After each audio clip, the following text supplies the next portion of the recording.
Hello everyone, আশা করি সকলেই ভালো আছেন। আমি ঈদের ৫ম দিনে হলে গিয়ে দেখে আসি 'তাণ্ডব' মুভি অ্যান্ড তারপরে আপনাদেরকে আমি জানিয়েছিলাম ইউটিউবে পোস্টের মাধ্যমে যে খুবই শীঘ্রই 'তাণ্ডবের' রিভিউ প্লাস ব্লগ ভিডিও চলে আসতেছে। সো অনেকদিন হয়ে গেল, মানে মাঝখান ২-১ দিন গ্যাপ চলে গেছে। কিছু কারণ আছে অফকোর্স। যাই হোক, আমরা মেইন টপিকে আসি, যে কারণে ভিডিওটি, তাহলে যে রিভিউ, 'তাণ্ডব' মুভি রিভিউ। সো 'তাণ্ডব' মুভির রিভিউ বলতে যারা অলরেডি রিভিউ দিয়েছে 'তাণ্ডব' মুভির, সো তাদের কথাই বলি। তারা যেগুলো দিয়েছে একদমই কারেক্ট। কজ 'তাণ্ডব' মুভি আমি মানে সরাসরি বলে ফেলি যে শাকিব খানের এই পর্যন্ত সবথেকে বেস্ট অ্যান্ড সেরা মুভি বলা চলে। অ্যান্ড রায়ান রাফি যে ডিরেক্টর, তারও এটা সবথেকে সেরা মুভি, এটাও বলতে বাধ্য হব। কজ এটায় তিনি যা করেছেন, যে খেলাধুলাই না দেখিয়েছেন, জাস্ট অসাধারণ।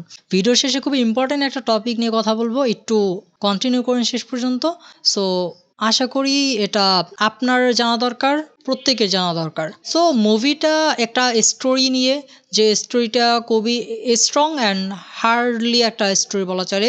আমরা এর আগে বরবাদ দেখেছি, তবে সেই বরবাদে কোনো স্টোরি ছিল না বললেই চলে, একদমই দুর্বল স্টোরি, জাস্ট কোপাকুপি মারামারি, দ্যাটস ইট। বাট যদি তাণ্ডবের কথা বলি বা তুফানের কথা বলি, এই মুভিগুলো একটা ভালো স্টোরি রাখার ট্রাই করছে। তাণ্ডবে অনেক সুন্দর একটা স্টোরি রাখার ট্রাই করছে, যে স্টোরিটা আমাদের সমাজে খুবই ইম্পর্টেন্ট একটা স্টোরি। আমাদের সমাজে ওই রকম চলতেছে, আগে চলছে, এখন চলতেছে। অ্যান্ড এটার একটা সলভ আসা দরকার, বা একটা এই যে সমস্যাটার সমাধান হওয়া দরকার। তো এটাই এই স্টোরির ভিতরে বা গল্পটার ভিতরে তুলে ধরা হয়েছে, একটা বাস্তবিক স্টোরি। আর যদি বলি যে এখানে একটা ক্যারেক্টারের উপর ভর করে আরেকটি ক্যারেক্টার দাঁড় করিয়েছে, অ্যান্ড বেশ অ্যাকশন সিন তো আছেই, যেটা আপনার ট্রেলার অলরেডি দেখেছেন, টিজারে। সো সেগুলোর কথা নাই বলি। যদি বলি এইগুলোর ব্যাপারে, তো বলবো যে অ্যাকশন সিনগুলো আসলেই ভালো ছিল, দেখার মতন ছিল। আর রইলো এখানে এক একটার যে ক্যামিও রয়েছে, এক একটা না, বেশ ২টা ক্যারেক্টার ক্যামিও রয়েছে। সো সেইগুলো জোস ছিল, এনজয়েবল ছিল। যদি আমি আগে থেকেই অন্যান্য সোশ্যাল মিডিয়া থেকে মানে রিভিউ গুলো না দেখতাম, হোপসো আরো বেশি এনজয় করতে পারতাম এই ক্যামিও গুলা। তারপরও যতটুকু এনজয় করেছি মানানসই, মানে চলে। আর টাকার কথা বললে, যে একটা টিকিটের যে প্রাইস উসুল, সো ওটা নিয়ে না বলি। তো যেটা হলো যে সম্পূর্ণ যদি মুভিটা নিয়ে যদি একটা ছোট করে কথা বলি, তা হলো যে মুভিটা দেখলে, যদি আপনি হলে গিয়ে মুভিটা দেখতেন, হোপসো আপনার জন্য খুবই ভালো হতো, বা আপনি বেশ এনজয় করতেন। দেখুন, এই মুভিগুলো আপনি টিভিতে দেখতে পারবেন, মোবাইল দেখতে পারবেন, বাট হলে গিয়ে দেখার মজাই কিন্তু অন্যরকম। সো সবার শেষে যে কথাটা আমি বলতে চাইছিলাম, তাহলে যে রিসেন্টলি এই মুভিটা ২ সপ্তাহ হয় না মেবি, এর মধ্যে পাইরেসি হয়ে গেছে বা পাইরেটেড হয়ে গেছে। সো এটা বাংলাদেশের জন্য খুবই ক্ষতিকারক বলতে পারি। কজ মানে একটা মুভি আমরা আশা করছিলাম ১ কোটির মতন একটা বড় অ্যামাউন্টের হিট করবে, বা বড় একটা অ্যামাউন্ট তারা আর্ন করতে পারবে এখান থেকে, বা বলা চলে যে বিজনেস করতে পারবে। বাট এমন এমন কিছু জিনিস ঘটে যাইতেছে ইন দিস কান্ট্রি, যা আসলে মানার মতো না।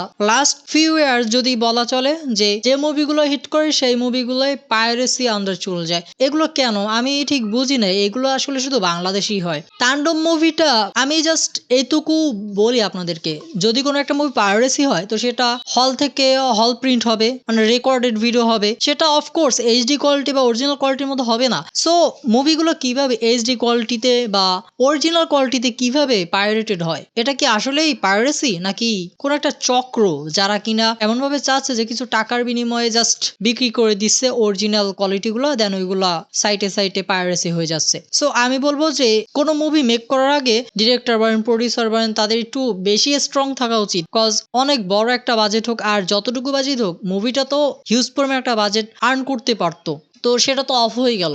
এই যে পাইরেসি যে ব্যাপারটা, এটা আগে আমি বেশ এনজয় করতাম, বাট বর্তমানে আমার মনে হচ্ছে যে না, এটা আসলে ঠিক হচ্ছে না। এটা যদি পাইরেসি হয়, তো তাদের ক্ষতি হচ্ছে, আমাদের ক্ষতি হচ্ছে। আমরা যদি মুভিটা দেখতে চাই, তাহলে আমরা মোবাইলে কেন বা টিভিতে কেন, আমরা ডিরেক্টলি হলে গিয়ে দেখতে পারি, যদি আমাদের ইচ্ছার শক্তি থাকে। সো যদি আমরা হলে গিয়ে দেখি, মুভিগুলো হলের জন্যই মানে মেক করা হয়, যেন হলে গিয়ে দেখে এনজয় করতে পারি। তাই বলবো যে আপনারা যদি কোনো মুভি দেখতে চান, সো প্লিজ হলে গিয়ে দেখুন, পাইরেসির জন্য অপেক্ষা করেন। আর পাইরেসিও করেন না, এটা আসলে খুবই দণ্ডনীয় একটা অপরাধ। মুভি শুরুতে বলা হয়ে থাকে যে, লেখাই দেয় যে যদি এরকম কোনো ক্যামেরা বা মোবাইল দিয়ে ভিডিও করা হয়েছে, তার জন্য ১০ লাখ টাকা জরিমানা, এরকম অনেক অনেক আইনি ব্যবস্থার কথা লেখা থাকে। বাট তারা আসলে, আমি কখনোই দেখিনি যে তারা এই যে কথাগুলো, এর উপর তারা ভিত্তি করে কোনো কাজ করছে এখন পর্যন্ত। তাদের স্ট্রং হওয়া উচিত পাইরেসির বিরুদ্ধে। তারা আসলে বুঝি না আমি, তারা যদি না চায় তো কিভাবে পাইরেসি হয়। সো এটা তাদের লক্ষ্য করা উচিত, যেন পাইরেসি নয় কোনো মুভি। আমি জানি জানি আমার থেকে তাদের কষ্ট বেশি, বাট আমি জাস্ট আফসোস করি যে আপনারা